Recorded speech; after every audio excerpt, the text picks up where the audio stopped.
बिस्मिल्लाहिर्रहमानिर्रहीम अस्सलाम वालेकुम students, this is Atif Ahmad your physics teacher. बच्चों, आज की इस वीडियो में हम डिस्कस करने जा रहे हैं capacitance of a parallel plate capacitor.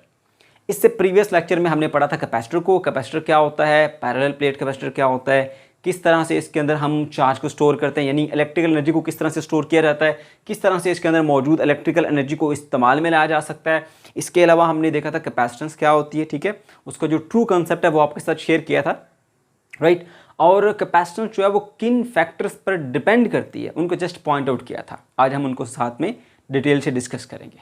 Okay, अच्छा, तो आपको याद होगा बच्चों कि पैरेलल प्लेट कैपेसिटर क्या होता था। आपको याद होगा हमने कहा था कि मेटल की बनी हुई दो प्लेट्स हैं, पैरेलल प्लेट्स, जिनके दरम्यान में कुछ गैप है और गैप में हमारे पास फ्री स्पेस भी हो सकती है, वैक्यूम भी हो सकता है, कोई मटेरियल भी हो सकता है जिसको हम डाइलेक्ट्रिक कहते हैं, ठीक है। ओके, तो वो हमारा बन जाता था पैरेलल प्लेट कैपेसिटर। उसकी चार्जिंग किस तरह करते थे, यानी उसमें इलेक्ट्रिकल एनर्जी किस तरह से स्टोर की जाती थी। तो हम एक बैटरी लेते थे, उसका पॉजिटिव टर्मिनल प्लेट पहली प्लेट के साथ और नेगेटिव टर्मिनल दूसरी प्लेट के साथ लगा दो ऐसे, ठीक है। अच्छा, तो अब क्या होता था, बैटरी ये करती थी कि इस प्लेट से इलेक्ट्रॉन को छीन के, क्योंकि इस पर पॉजिटिव चार्ज है ना जिस साइड पर, वहाँ से इलेक्ट्रॉन उसकी तरफ अट्रैक्ट कर जाते हैं। तो positive side of the battery या positive terminal of the battery जो है वो उस प्लेट से इलेक्ट्रॉन को छीन के दूसरी तरफ जो है वो शिफ्ट करती थी। तो बैटरी का ये काम था, इधर से इलेक्ट्रॉन को निकालना और दूसरी प्लेट के ऊपर शिफ्ट करना। समझ गए? ओके, तो इस तरह से जब एक इलेक्ट्रॉन यहाँ से यहाँ जाता था तो एक इलेक्ट्रॉन के जाने की वजह से इस पर पॉजिटिव चार्ज आ जाता था, जिधर इलेक्ट्रॉन इंटर हुआ वहाँ पर नेगेटिव चार्ज आ जाता था। फिर क्या होता है, मजीद चार्जेस यहाँ से निकालते जा रहे हैं और यहाँ पर ऐड करते जा रहे हैं। अब हो क्या रहा है, जैसे जैसे आप इलेक्ट्रॉन्स को यहाँ से उधर शिफ्ट करते जा रहे हैं ना, इधर पॉजिटिव चार्ज आ रहा है, इधर नेगेटिव चार्ज आ रहा है, जिसकी वजह से यहाँ पर पोटेंशियल का डिफरेंस क्रिएट हो रहा है, ठीक है। तो जैसे जैसे आप इलेक्ट्रॉन्स को यहाँ से निकालते जाएंगे, यानी ज़्यादा से ज़्यादा चार्ज यहाँ से उधर स्टोर करते जाएंगे, वैसे वैसे पोटेंशियल डिफरेंस जो है वो बढ़ता जाएगा। तो जो चार्ज Q है ना, Q, ठीक है, उसका एक डायरेक्ट रिलेशन था किसके साथ, potential difference between the plates के साथ। ये V पोटेंशियल डिफरेंस, उसको हम शो कर रहे हैं, ठीक है। अच्छा, तो यहीं पे हमने सीखा था कि भाई ये प्रोपोर्शनैलिटी के साइन खत्म करोगे, इक्वल आता है, साथ में कांस्टेंट, इस केस में कांस्टेंट C होता है और Q is equal to CV, ये रिलेशन आ गया था। यहीं से हमने कहा था कि भाई ये जो C है ना, बेसिकली ये क्या, कैपेसिटेंस ऑफ अ कैपेसिटर है, और इसका रिलेशन हमने ये कहा था C इज इक्वल होता है Q डिवाइडेड बाय V के। समझ गए? Q divided by V, that is basically capacitance, ठीक है। और याद रहे कैपेसिटेंस क्या है, capacitance charge to potential difference ratio है। Charge to potential difference ratio, जितना मैग्नीट्यूड ऑफ चार्ज प्लेट्स के ऊपर स्टोर होता है और जितना उनके दरम्यान पोटेंशियल डिफरेंस आता है, ठीक है, ये जो रेशो है ना, इसको हम क्या बोलते हैं, कैपेसिटेंस बोलते हैं। इतनी बात क्लियर होगी बच्चे? अच्छा, अब बात गौर से सुननी है। मैंने यहाँ पर जो इसकी डेफिनेशन लिखी है ना, इसी बेस पर लिखी है। ये मैंने लिखा है the ratio of magnitude of the charge to the potential difference between the plates of a capacitor is called capacitance. यानी charge to potential difference ratio आपके पास कैपेसिटेंस कहलाती है।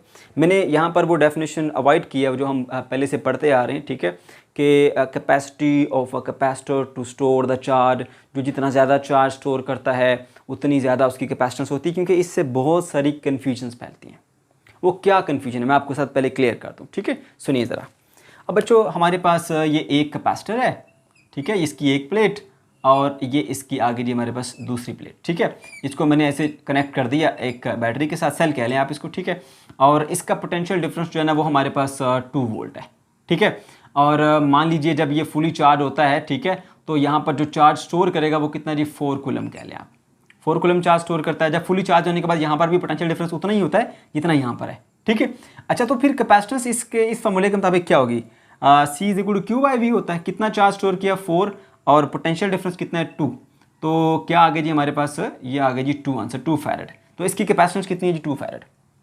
अच्छा, अब इसी कैपेसिटर को अगर मैं यहाँ पर लगा देता हूँ ऐसे, ये मैंने एक कैपेसिटर लगा दिया जी इधर ऐसे, ठीक है। अगर मैं बड़ी बैटरी से जोड़ दूँ यहाँ पे, मान लीजिए ये आ गई, और ये है जी हमारे पास 4 वोल्ट की बैटरी, और मान लीजिए कि फ़र्ज़ करें यहाँ पर जो है वो चार्ज हो गया जी 8 कूलम चार्ज स्टोर हो गया, ठीक है। अच्छा, ज़्यादा चार्ज स्टोर किया, बड़ी बैटरी ज़्यादा चार्ज स्टोर करेगी, छोटी बैटरी ज़्यादा कम चार्ज स्टोर करेगी। अब यहाँ पर जो है वो बच्चे समझते हैं कि चार्ज कम स्टोर हुआ तो इसकी कैपेसिटेंस कम है। बड़ी बैटरी लगाई, चार्ज ज़्यादा स्टोर हो गया, उसी कैपेसिटर ने ज़्यादा चार्ज स्टोर कर लिया तो इसकी कैपेसिटेंस बढ़ गई। यहाँ से कंसेप्ट गलत हो जाता है, सिर्फ चार्ज को कंसिडर नहीं करना हमने, ठीक है।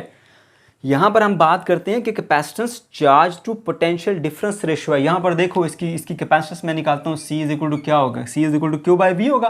कितना चार्ज स्टोर किया, 8, लेकिन साथ में पोटेंशियल डिफरेंस भी तो बढ़ गया ना, वो 4 हो गया। तो क्या मिलेगा आपको, कैपेसिटेंस तो सेम रही। इसका मतलब बैटरी बड़ी लगाओ या छोटी लगाओ उससे कैपेसिटेंस नहीं बढ़ जाती। Is it clear?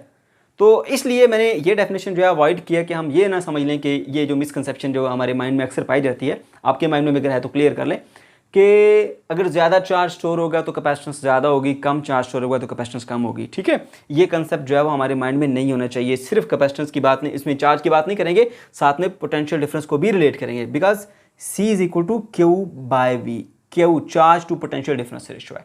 हम इसको ज़्यादा अच्छे तरीके से यूँ समझ सकते हैं अगर हम यूँ कहें, देखिए ये मेरे पास C is equal to Q divided by V है। ठीक है, अगर V की वैल्यू हमारे पास 1 हो जाए, V इज इक्वल्स टू 1, तो ये क्या बनेगा, C is equals to Q, C is equals to Q.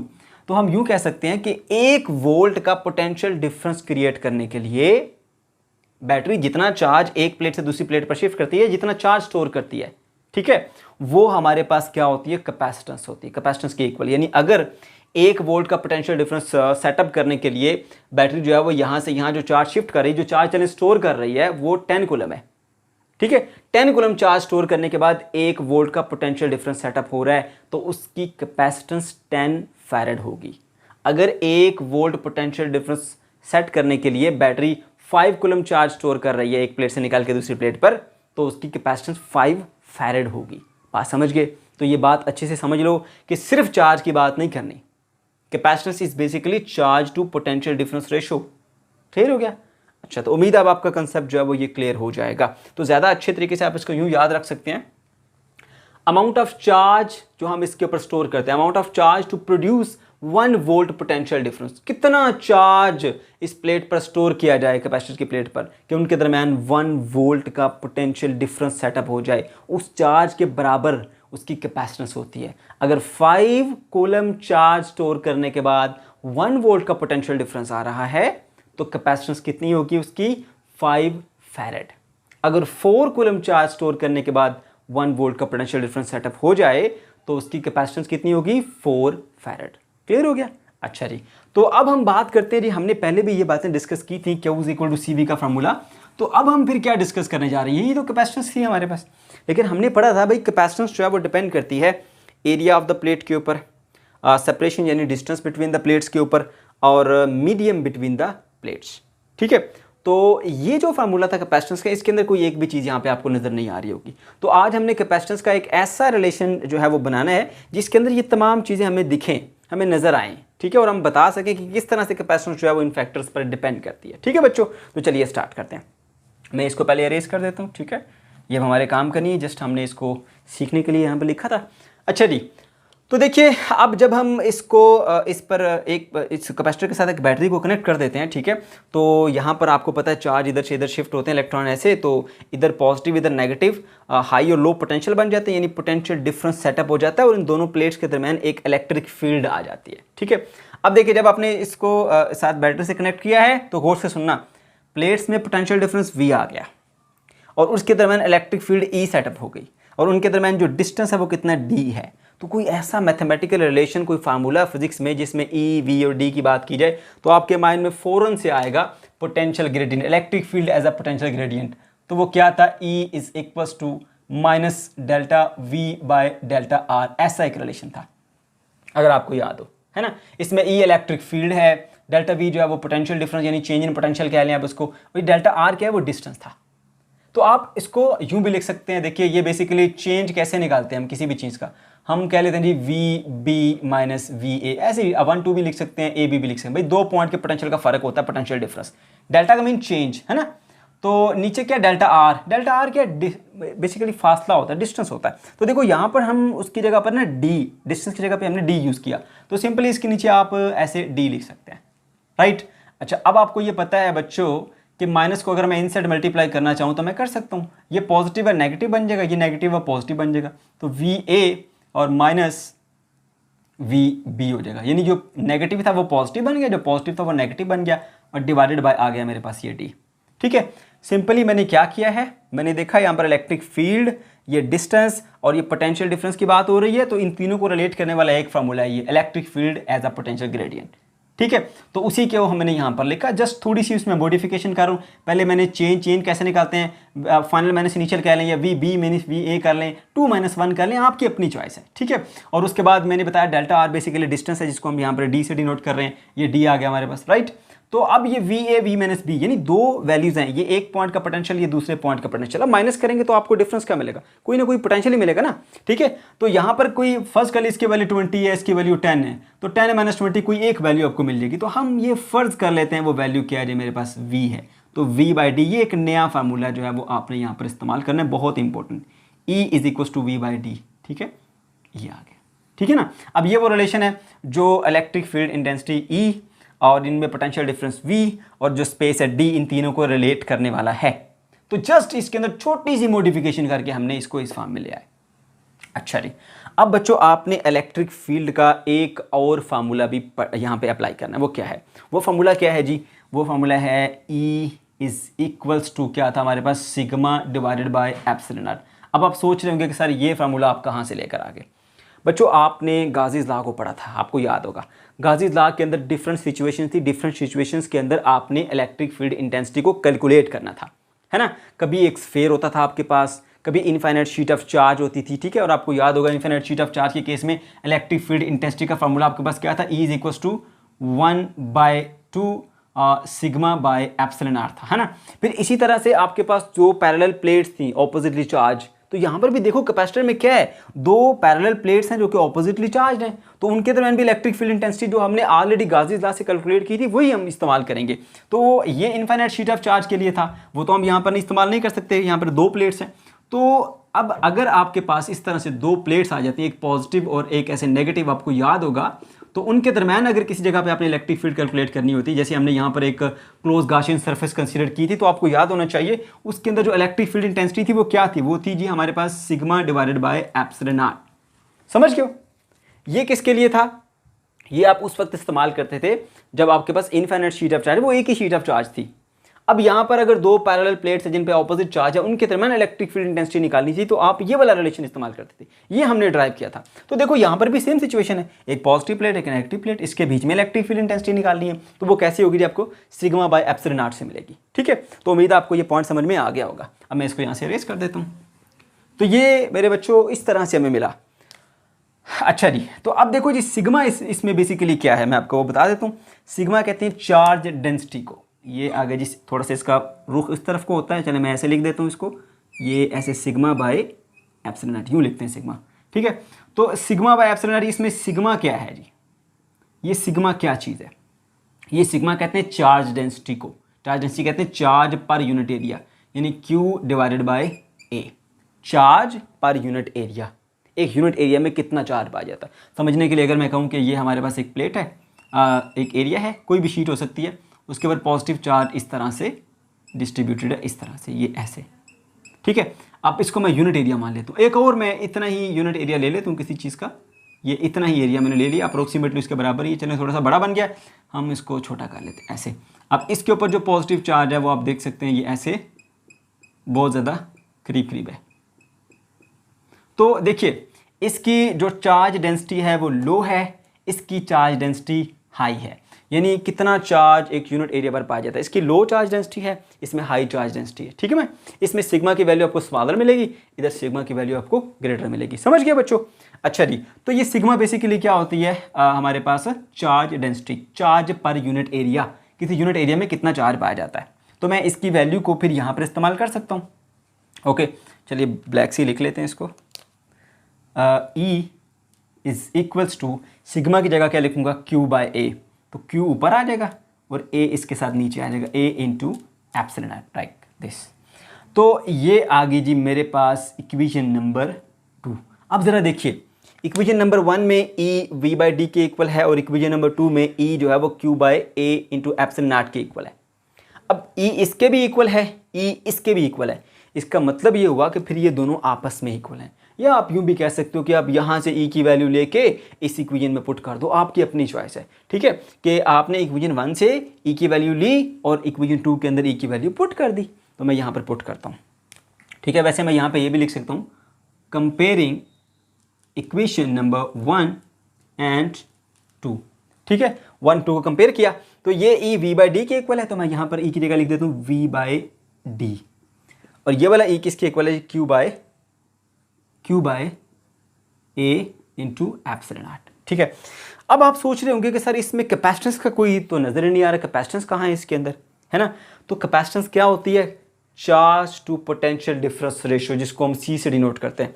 इसमें हमें चार्ज भी नज़र आ रहा है, पोटेंशियल डिफरेंस भी नज़र आ रहा है, तो हम वो रेशियो बना लेते हैं ना, charge to potential difference ratio. हम ऐसा करते हैं, ये v को उधर डिवाइड कर देते हैं और जो नीचे डिवाइड हो रहा है ना इसको इधर ले आते हैं, तो ये मेरे पास बन जाएगा q divided by v is equals to a epsilon naught divided by क्या आ जाएगा मेरे पास, d आ जाएगा, ठीक है। अच्छा जी, तो ये q बाय v ये क्या होती है, ये देख लीजिए, q बाय v जो है वो बेसिकली कैपेसिटेंस यानी c को डिनोट करता है। तो इस तरह से इस जगह मैं c लिख दूंगा तो c इसके इक्वल आ जाएगा। अब मैं c को वैसे इसकी साइड चेंज कर रहा हूँ, c is equals to a into epsilon naught divided by d आ जाएगा। ये आ गया जी हमारे पास वो फाइंड द रिलेशन जिसकी हम कोशिश कर रहे थे मालूम करने की। अब ये कैपेसिटेंस है और कैपेसिटेंस किन किन फैक्टर्स पे डिपेंड कर रही है, 3 फैक्टर्स थे। एरिया पर डिपेंड करती है, देखिए जी कैपेसिटेंस का एरिया के साथ एक डायरेक्ट रिलेशन है क्योंकि दोनों नोमिनेटर में है, ठीक है, इसलिए इनका आपस में क्या है, डायरेक्ट रिलेशन है। अब ये डिस्टेंस जो है ना, ये स्पेसिंग थी बिटवीन द प्लेट्स, है ना, ये मैंने लिखा था सेपरेशन बिटवीन द प्लेट्स, तो ये वो डी जो है वो सेपरेशन है उन दोनों प्लेट्स के दरमियान। तो सी का इसके साथ जो है वो इनवर्स रिलेशन है क्योंकि ये डिनोमिनेटर में है और सी जो है वो नोमिनेटर में है, ठीक है। तो इक्वल के एक तरफ अगर एक चीज़ नोमिनेटर में हो और दूसरी तरफ डिनोमिनेटर में, तो उनका आपस में इनवर्स रिलेशन होता है, समझ गए हो। अच्छा, उसके बाद ये जो था हमारे पास मीडियम बिटवीन द प्लेट्स। अब ये जो एप्सिलॉन नॉट है ना, ये प्रिमिटिविटी ऑफ द फ्री स्पेस है। अगर इसकी प्लेट्स के दरम्यान कुछ भी नहीं होगा, फ्री स्पेस वैक्यूम कह लें आप इसको, ठीक है, तो फिर आप जो है वो उस वक्त जो है वो ये इसकी प्रिमिटिविटी ऑफ द फ्री स्पेस यानी एप्सिलॉन नॉट चूज करते हैं, ठीक है। ये मीडियम चेंज करने से ये वैल्यू चेंज होती है, तो ये तीसरा फैक्टर फिर मीडियम का आता है। हर एक मीडियम की अपनी अपनी प्रिमिटिविटी होती है, फ्री स्पेस की अपनी है और वुड की अपनी है और मुख्तलिफ मटीरियल हैं, सबकी अपनी अपनी प्रिमिटिविटी होती है, समझ गए हो।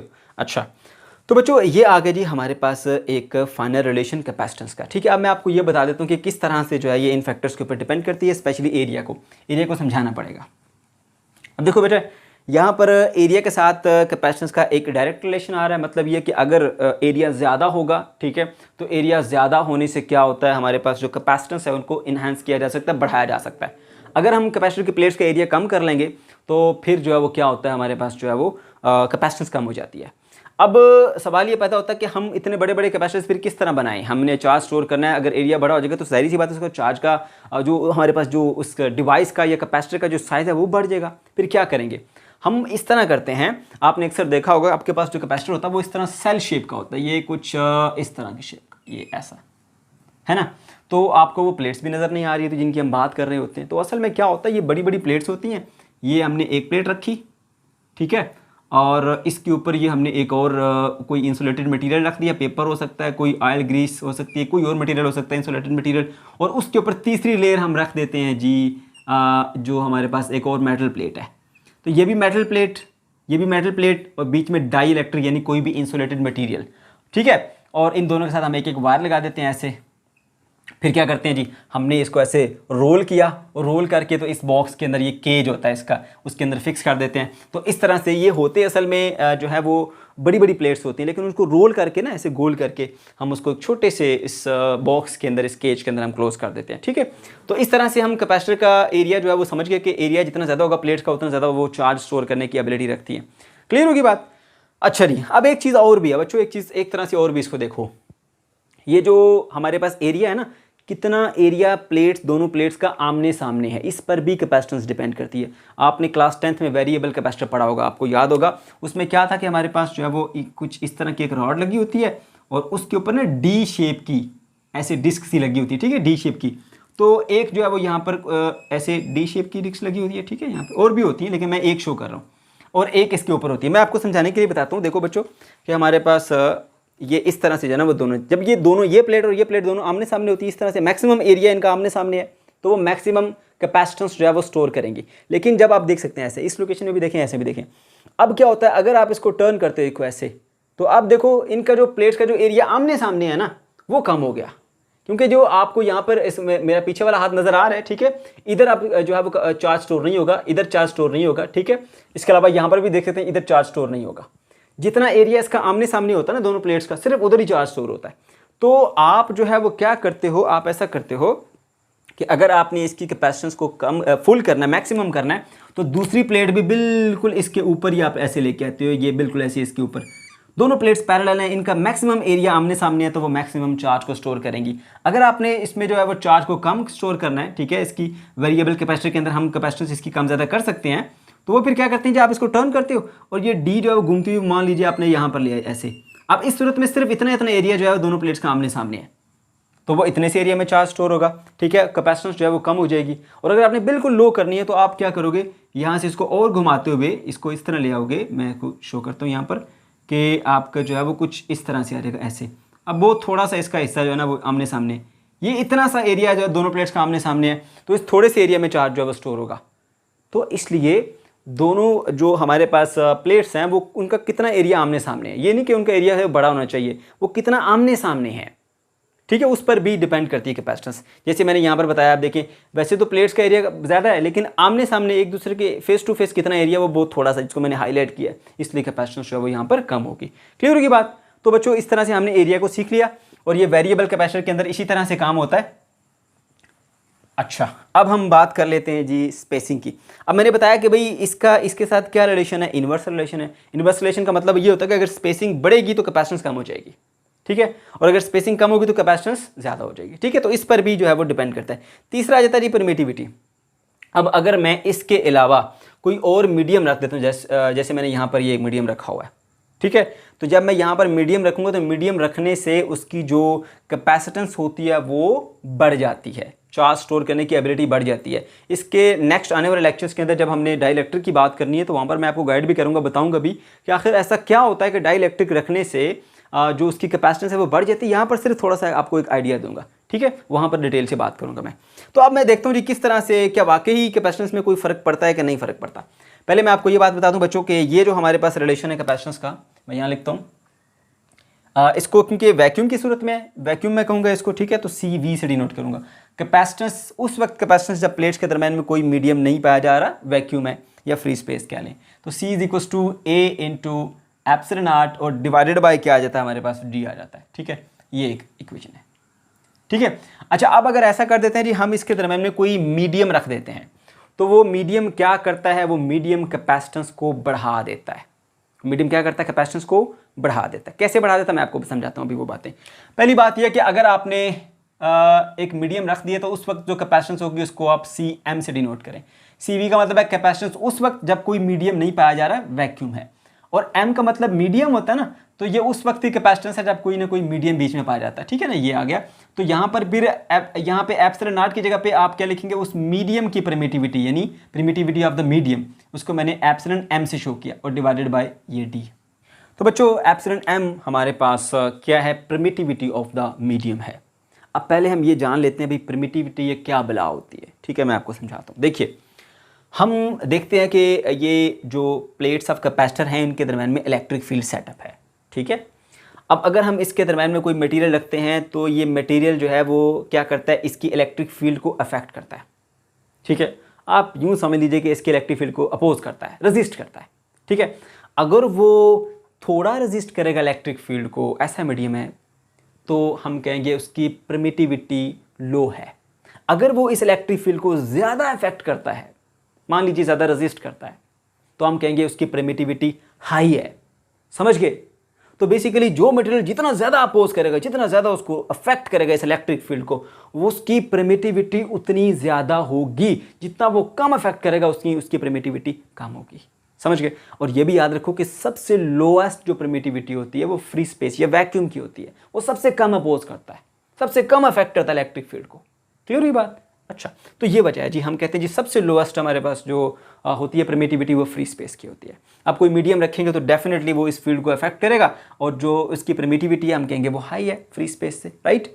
अच्छा, तो जो मीडियम आपने प्लेट्स ऑफ कैपेसिटर के दरमियान रखा है वो जितना इलेक्ट्रिक फील्ड को अफेक्ट करता है, ठीक है, वो क्या होती है, उसकी परमिटिविटी होती है। अब आपको ये पता होना चाहिए कि भाई हमने वैसे चैप्टर के जो फर्स्ट लेक्चर था कूलम लॉ, वहाँ पे बड़ी डिटेल से ये कंसेप्ट डिस्कस किया था। आप अगर आपको कोई कन्फ्यूजन है वहाँ पे जाके उसको आप देख भी सकते हैं।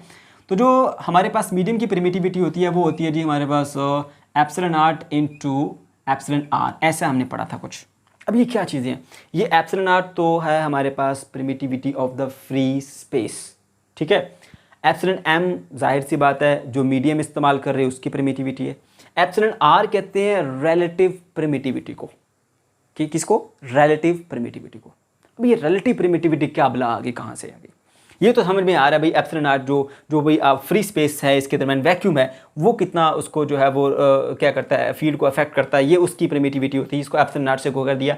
मीडियम वाली ये हो गई। एप्सिलॉन आर क्या है बच्चों? अभी आपने वैल्यू देखी ना एप्सिलॉन आर की, क्या होती है? 8.85 × 10⁻⁻12। मुश्किल वैल्यू है ना। अगर बहुत सारे मीडियम है, हम मीडियम चेंज करते रहेंगे तो क्या हर एक की वैल्यू याद रखना हमारे लिए पॉसिबल है?